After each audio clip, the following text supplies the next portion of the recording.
world. Hello, everybody. Hello, everything out there. Okay, let me do this. I can play this for just a second. Can I do that? Yes, I can. Whoa! Welcome, Figment, my little buddy Figment. This is Revelations number 2. This will be a series of shows that will be weeded in to the A&W lineup. My salute to you. I thank you folks in transmission. You're very, very special people. I thank the people that carry this show, especially those of you that are watching us around the world. Hi, world. Hello, America. I send you my love. Now, last week in Revelations, we started this work. We're preparing the human beings, the human spirit, to accept more responsibility for his actions and straightening out some myths that have been spread over the past, how many years? 2,000 years. When we left off last week, the point that we were trying to make was that for 2,000 years, there has been churches to Christ. There have been various religions. There have been wars. There have been all of this different stuff, and a lot of it good. Please don't get me wrong. I'm not suggesting that some of it isn't good and excellent and wonderful. Many, many good things have been done in Jesus' name. But it's very important that we also realize that almost every single one of those religions, I can't think of one that didn't misunderstand very important things that Jesus said and did. And that's unfortunate because, you see, when they made, and listen, I have to talk. I can't be politically correct. This is too important. You people have to get this because this is your salvation coming up, okay?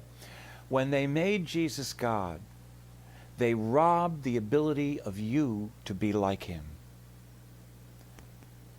And that was bad. Because that's not what he wanted. He wanted you to be like him. That was the whole purpose of his life. Everything that he did, everything that he lived was so that you could see, I can do this. I can do this. I can be this good. And that's the one thing that the church has missed. Now, churches are great because they're places where you can meet other people, be with people that have like views and like minds, like causes. You can do a lot of wonderful charity work. You can have fellowship and friends and place to get married and pass away, healing when you're hurt. That's all wonderful. Those are the great things that the churches do. But the one thing that, well, one of the things that the churches did that was wrong was convince you that you had to go through Jesus to get to the Father. And the verse that they used for that, unfortunately, was that Jesus said that only through me can you get to the Father. And unfortunately, religions chose to pick up that mantle. We represent Jesus, so you must go. We will get you there. Fly with us, we'll get you there. And unfortunately, that's not what he meant. You see? And nobody, you see, it's like the Da Vinci Code.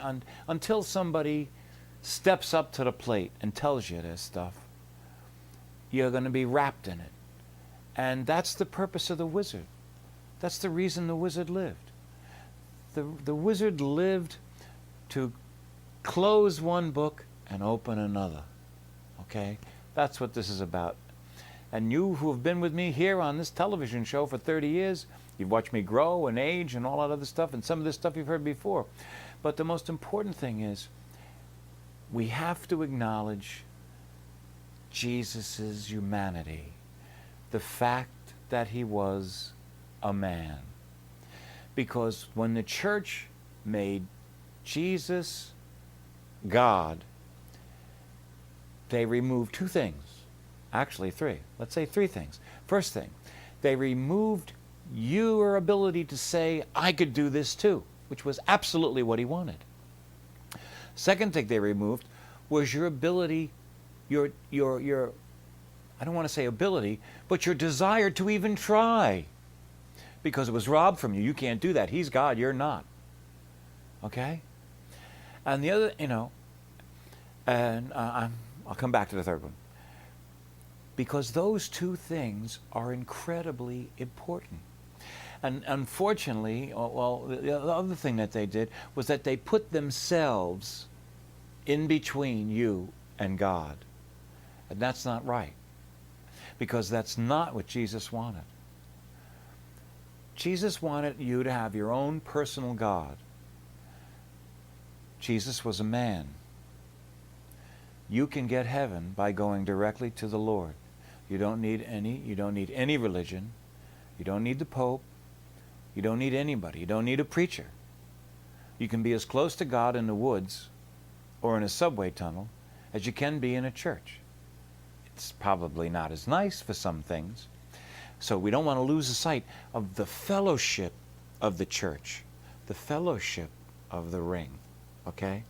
But we don't want to use the ring ourselves because the ring isn't necessary. The ring enslaves you. You must come through me to get to God. No. I am here right now today, building up to 2/21/12, December 21st, 2012. We're going to do a special show that night and encapsulate all of these things into 1, 2, 3, 4, 5, 6, 7, because that's when the world changes. But for those of you that are going to be with us while we're getting there, well, I want to share that stuff with you in the meantime. So now, you can't get to the Father but through me. Well, if he didn't mean you got to go through Jesus to get to the Father, what could he have possibly meant? Anybody raising their hand? Well, I can't see if you're raising your hand, but I bet you there's some of you out there that know the right answer. And I'm going to share the right answer with you right now. It's a very, very simple answer. And this is what it is. Jesus was teaching. Okay? And when he said you can't get to the Father but through me, what he was saying is you can't you can't learn about what it takes to get there but through me, because I'm the only person that's offering this information. You've got to go through me because I'm the only one that's pointing it out. He was a unique teacher. Okay? He was saying things that were profound at his time. Okay? He was offering every person their own private, individual relationship with God the Father, from whom all blessings flow. I accept responsibility for everything bad in my life. I give God credit for everything good. And I will tell you that God knows more things and has saved my life more times and has been so much smarter than me in running my life. I let him do it. I trust him. And he has never turned his back on me. He has never let me down. It's like those geese that flew over that rally on 828. That's how the Lord is. He loves stuff like that. But you got to see it. You got to look for it, okay? And he never lets you down. It doesn't mean that you don't have trials and tribulations. There's life. You see, you're living life. You are living life. We are living life. We are human beings. We are a species. We are aliens on this planet. Okay? We are a very unique species on a planet of otherwise very similar species. Think about that for a while. Okay? So, what was Jesus saying when he said, you can only get to the Father through me? I'm the only one that's offering this. You can only get there through me because I'm the only one that can tell you how to do it. He did not mean you must go through me forever. He meant learn what I am teaching you and go there yourself. You don't need me once you've learned this. I'm incidental to the things I am teaching. I am inconsequential to the things I am teaching. This isn't about the life of any one man. And the thing that's really the proof for the pudding is that even without Jesus, the things he said have lived on. You know, Glenn Miller doesn't have to still play Glenn Miller's music for Glenn Miller to live. The Beatles don't have to, you know what I'm saying? The things that are good, that are generated, they continue on. okay? And that single life, and that's my issue with organized religion. If organized religion, and maybe they will, that's what this is about. We're trying to turn religion loose as well. You see, because if religion could get rid of the supernatural stuff and be a place for fellowship, if religion could open its arms and not ask you to believe that someone walked on water, do you know how irrelevant that is to the things that Christ said? That was good in 1,000 years ago, 1,500 years ago, when people needed some other reason to believe that this guy was right, as opposed to all these other charlatans who could fake this and fake that. Oh no, Jesus was a miracle worker. He could walk on water. He could raise the dead. He could make the blind see. Okay? We don't need that anymore. We don't need those kind of miracles anymore. We need real miracles. We don't need to make a man a god. We have a God. We have a wonderful God who loves each and every one of us, each in our own way, in our own time. And that's why I say I'd like to set religions free too, so that they could understand that if they became a place of fellowship and congregation, then they could focus on that, and they wouldn't have to have the magic. They don't need that. We are Christians because we believe in the things that Christ taught. He didn't have to walk on water. He already said the right things. He taught us the right things. He did the right things. And if we want to be proud of him and say we're Christians because we want to live the way Christ lived, that's fine, well and good. We don't have to pray to him. We don't have to do things in Jesus' name. That's not what he wanted. He wanted you to do things in your name. He wanted you to have a personal relationship with God, like he did. You know? It sounds funny, but it's true. It's just that simple. He wanted a personal relationship. Excuse me. Now, just to digress for a little bit, just have a little bit of fun for a second. The Da Vinci Code suggests that Jesus and Mary Magdalene were married and that they had a child, Sarah, and I find no problem with that whatsoever. It is totally irrelevant whether Jesus was married or not, whether they had a child or not. There might have even been a bloodline. I'm adopted. Who knows where I came from? Who knows what bloodline I am? It's irrelevant.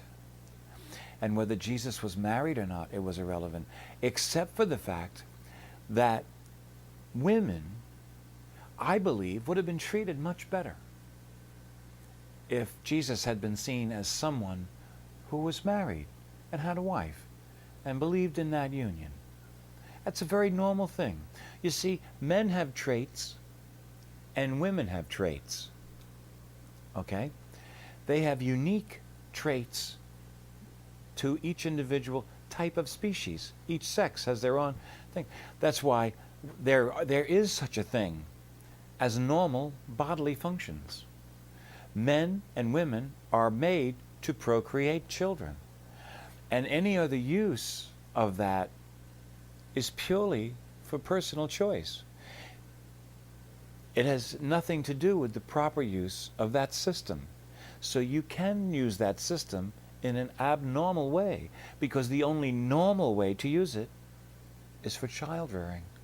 But we don't have to go there. So anyway, the point that I'm trying to make on this particular one is that I personally believe that it's totally believable that Jesus and Mary were married, and that the church wanted to have someone that they could focus on. It's like, who's the best Beatle? Was it John or was it Paul? Well, it's too much trouble to like all four of them, you know what I mean? So you got to just like one. And you could see that in a simpler time, man might have chose to present things in a simpler way. Jesus was a God. He was by himself. There was nobody else. He was the one. Okay? But that's not now. Now it's